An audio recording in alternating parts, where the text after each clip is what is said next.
Baik, pada kesempatan kali ini, kami dari kelompok 13 akan mempresentasikan hasil diskusi kami mengenai keterampilan variasi media pembelajaran visual.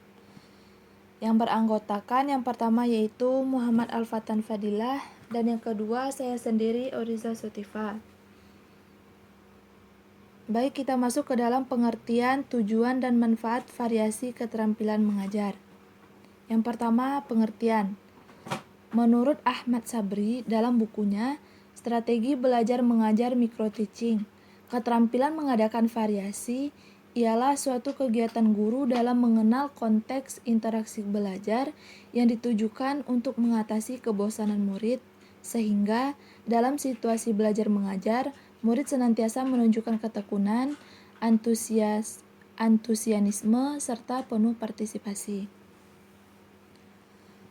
Sebagai calon guru, perlu melatih agar menguasai keterampilan tersebut agar nantinya menjadi guru yang profesional yang benar-benar menjalankan tugasnya, sehingga kemajuan pendidikan di negara Indonesia semakin meningkat dan tidak tertinggal lagi oleh negara-negara lain. Yang kedua yaitu menurut Didi Supadi dan Denny Dermawan dalam bukunya Komunikasi Pembelajaran. Keterampilan mengadakan variasi ialah upaya yang dilakukan oleh guru dalam menciptakan kondisi belajar sehingga pembelajaran selalu menarik dan efektif. Selanjutnya yang ketiga yaitu menurut Kamus Bahasa Indonesia. Keterampilan berasal dari kata terampil yang berarti cakap dalam melaksanakan tugas. Sedangkan variasi artinya yaitu selingan.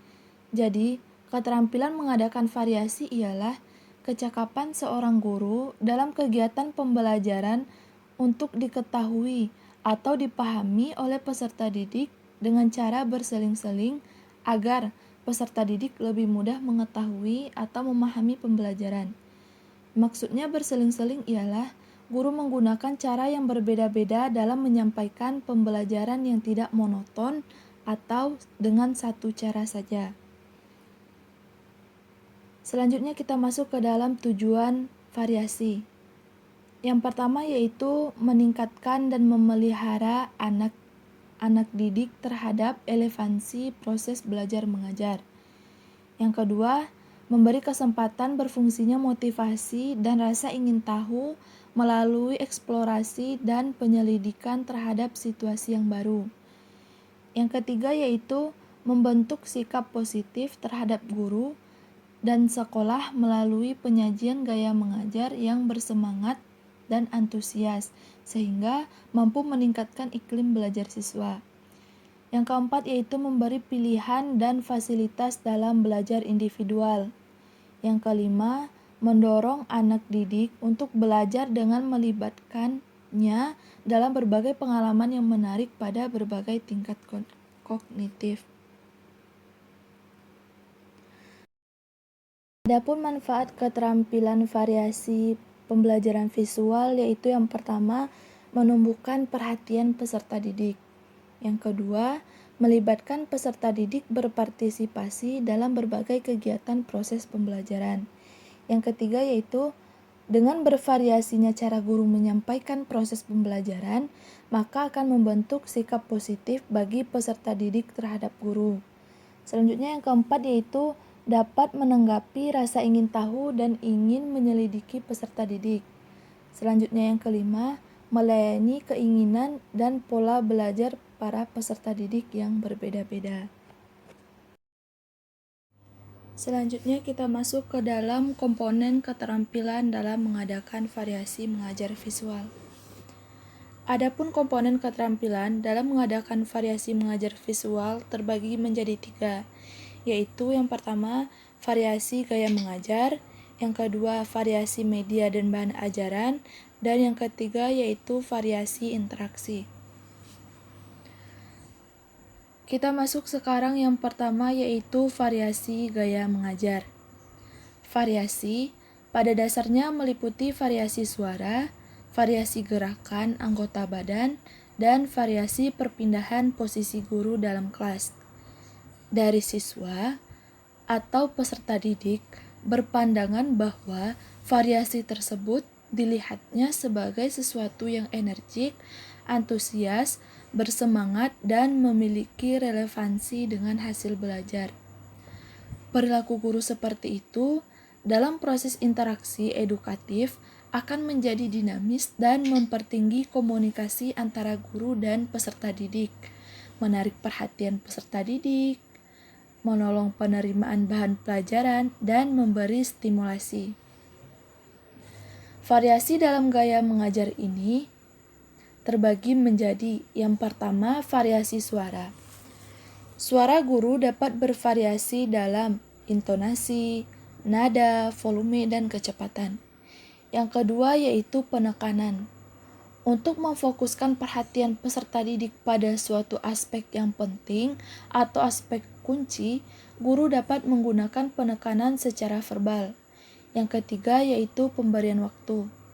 Untuk kegiatan menarik perhatian peserta didik, dapat dilakukan dengan mengubah suasana menjadi sepi, dari suatu kegiatan menjadi tanpa kegiatan, atau diam dari akhir bagian berikutnya.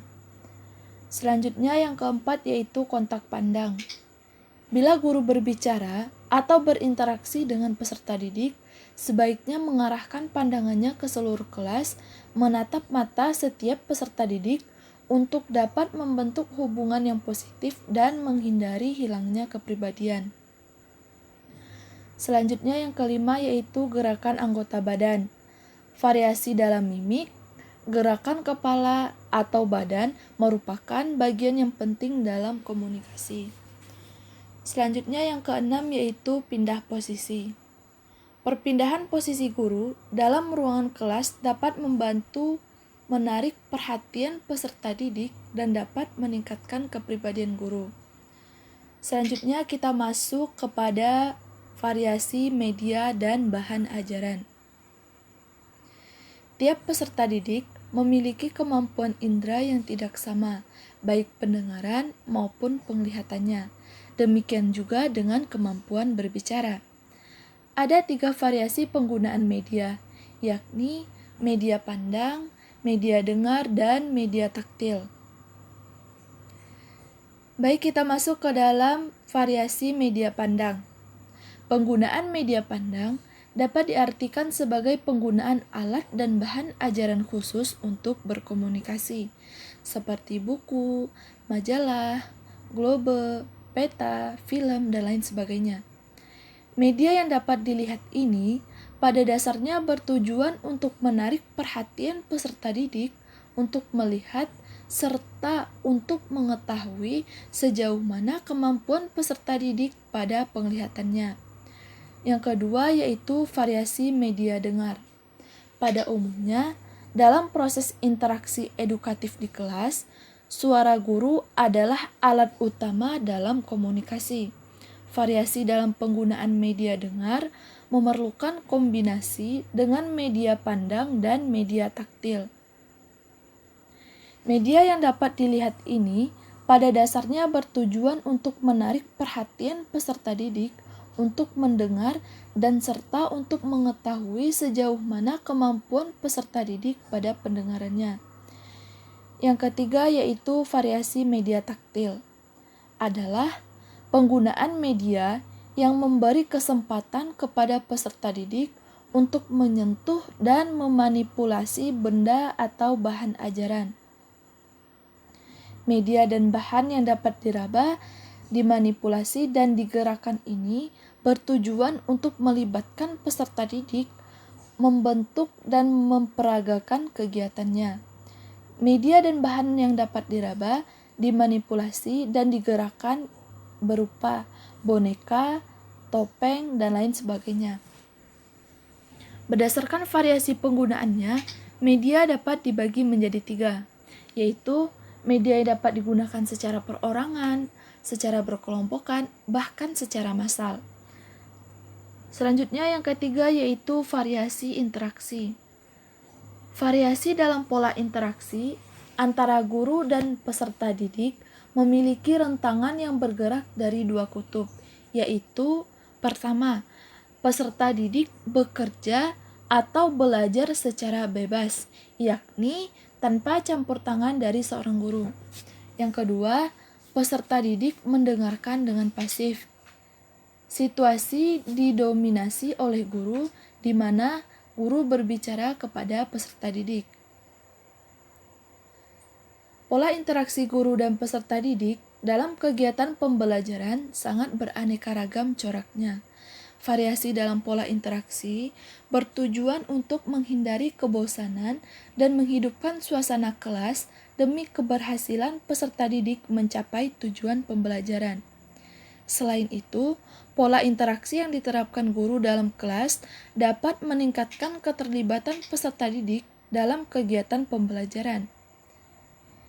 Interaksi belajar mengajar dapat digunakan dengan menggunakan strategi yang bervariasi. Penggunaan variasi pola interaksi harus mempertimbangkan tingkat efektivitas dan efisiensi pencapaian tujuan pembelajaran. Nah, dalam mengadakan variasi mengajar visual mempunyai kelebihan dan kekurangannya. Kelebihannya diantaranya yaitu kegiatan pembelajaran menjadi menyenangkan baik bagi guru maupun bagi peserta didik.